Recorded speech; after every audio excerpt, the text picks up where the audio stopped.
What's up, motivators? Taren here. If you are a triathlete thinking about getting into the sport and fretting about all of the money that you have to spend on all of the gear between bikes and swim gear and run gear and then wetsuits, today we are going to talk about everything that a beginner triathlete needs to know about buying or using their first wetsuit. Why would you do it? How much should you spend? What should you look for? What we're going to say here is going to be designed specifically for the beginner triathlete in mind, so it's going to save you money, getting you absolutely everything you need, getting you really close to that absolutely perfect wetsuit while not breaking the bank. My name is Taren Gazelle. In my 20s, I was overweight, unfulfilled, and couldn't even run to the end of the block. Over the following years, I found endurance sports, lost 65 pounds, won age groups, raced world championships, broke records, and trained and learned from some of the best athletes and coaches in the world. You too can use endurance sports to change your life and accomplish your fitness goals. You just need a system that's meant for us amateurs who want to be our best while feeling our strongest and healthiest. My company Motive offers that system, and I want to share some of the tips from it today.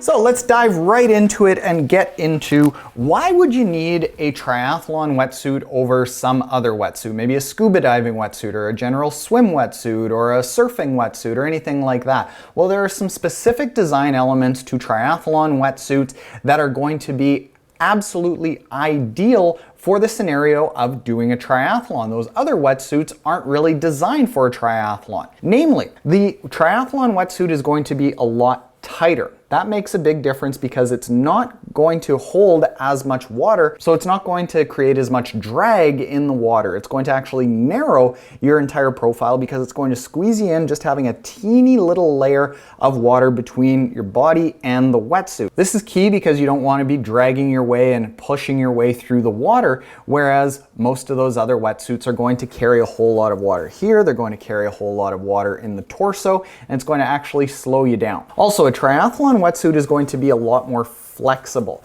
These are designed to be flexible, particularly in the shoulders, because you have to be very nimble. You have to be very agile. Triathlon wetsuit is also easier to remove on the wrist cuffs and the ankle cuffs, so you can get out of transition, quickly kick this off and save a lot of time, and also not worry about ripping the wetsuit. Finally, the triathlon wetsuit is designed to swim horizontally.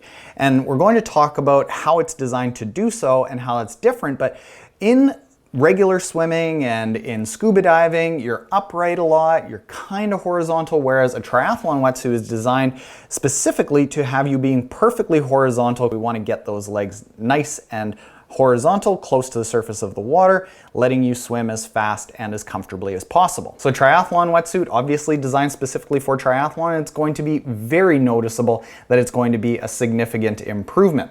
What about a wetsuit versus non-wetsuit, just going into a race otherwise? Well, if you're a beginner triathlete, I would very, very much encourage you to get into a triathlon wetsuit for a number of reasons that is specific to the beginner athlete. First, is safety. Triathlon wetsuit is going to be very buoyant, and if you're a new triathlete, the hardest part and most intimidating part of a triathlon is going to be the swim. A lot of people freak out in their first several races. Totally normal.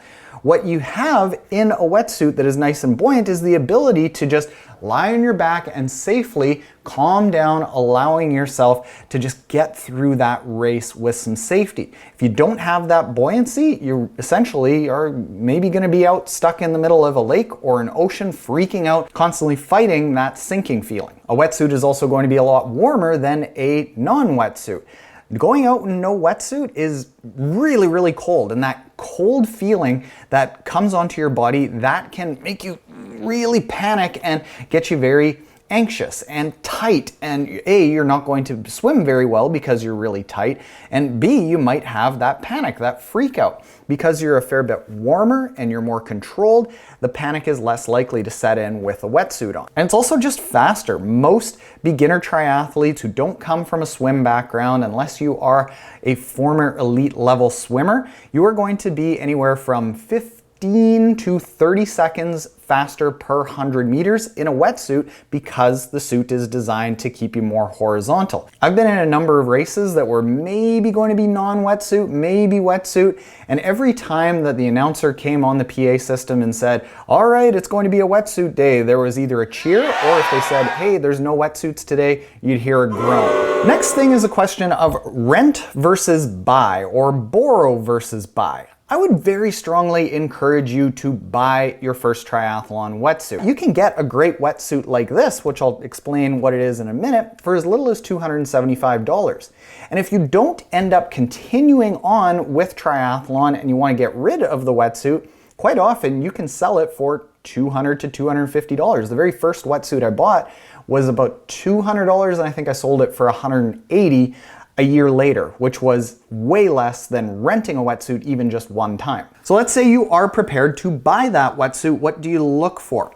You want as flexible a set of panels with the neoprene as possible. Yamamoto rubber is the gold standard of triathlon wetsuits because it's the most flexible for the thickness. Where you want the most flexibility is in the shoulders.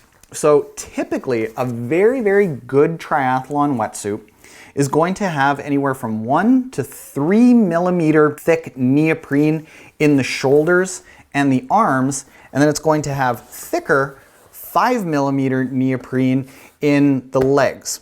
What that does is, because the neoprene is thicker in the legs and it's thinner in the upper body, it does that thing where there's more buoyancy in the legs, getting your legs closer to the surface, getting you a lot more horizontal and a lot faster. Further to that, you want a tight fit.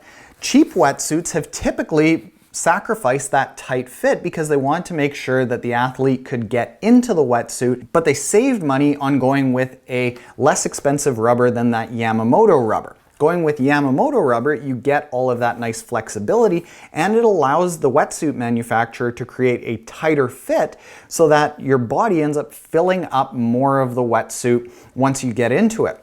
The cheaper wetsuits have historically allowed people to get into the wetsuit which didn't have that super flexible rubber by just making it really roomy and creating a whole lot of drag because you're carrying a whole lot more water in between your body and the wetsuit. And finally, in a perfect world, you have arm cuffs and leg cuffs that are designed to snap off really quickly. So they're nice and tight, so you're not entering into the water, creating a whole lot of drag and just scooping in water by it being very loose, so it's nice and tight, but it's designed with a flexible wrist and ankle cuff so that it can snap off really quickly. Now, all of those requirements of the flexibility of the different panels, of the more buoyant legs and the less buoyant torso to get you nice and horizontal, the flexible wrist and ankle cuffs, you can get some of them in the less expensive $200 to $300 wetsuits, but the reason that they were inexpensive is because those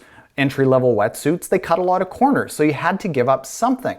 Of course, Roka is a sponsor, I love them, but for years, Roka didn't have an entry-level wetsuit that I could recommend for the total beginners. Last year, they came out with the Roka Maverick, just their entry-level $275 wetsuit. I think hands down, it is the best entry-level wetsuit out there because it ticks all of those boxes of what you're looking for.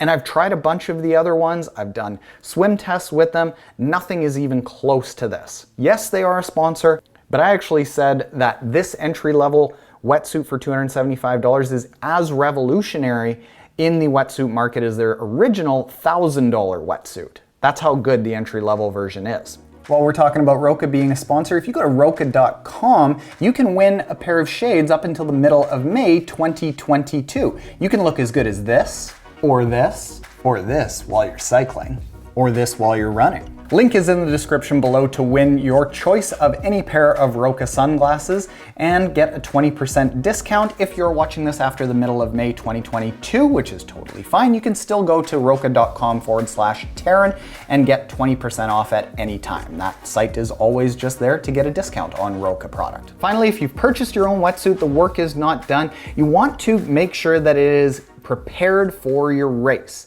That means you have to get it wet. When you first get a wetsuit, it lacks a fair bit of flexibility. One of the reasons is that it needs to get wet. So if you aren't able to even get into a lake whatsoever, Get the wetsuit on when it's dry, go hop in the shower, move around a lot. That's going to make it a lot more flexible before race day. Further to that, in a perfect world, you can get into your wetsuit and into open water about 6 to 8 times before your race. The reason for that is even with the flexible shoulders of a very nice wetsuit, it takes a little bit of work to get used to having that little bit of restriction around the shoulders. Again, with a better designed wetsuit with thinner, nice flexible shoulder material, this is less of a concern, but you do want to get used to having that sensation of the tightness in your chest, which might create a panic feeling the first few times that you use it. And the more that you go out and use it, get the suit wet, turn the arms over, the less that panic response is going to be there, the more flexible the suit is going to be, and the more comfortable you're going to be in it. So ideally, use the wetsuit 6 to 8 times, get yourself a wetsuit that checks all of the boxes, and you are going to be much safer, much more comfortable, much less chance of a freak out, which is one of the biggest things that we need to eliminate for beginner triathletes. The more you know. Thank you for watching, Motivators. If you're looking for a training plan that incorporates these methods that is as good as a one-on-one coach but as inexpensive as doing it yourself, check out our Motive training app that covers triathlons, running races, duathlons, swim runs, and cycling events. There's a link in the description below where you can check out your customized training plan for free. Also, if you'd rather listen to these tips, we also publish these videos in podcast format on the Taren's Motive Method podcast, so you can check that out. And if you don't want to do either of those things, but you found this video helpful, hit us up with a virtual high five by smashing the like button below. Later, Motivators.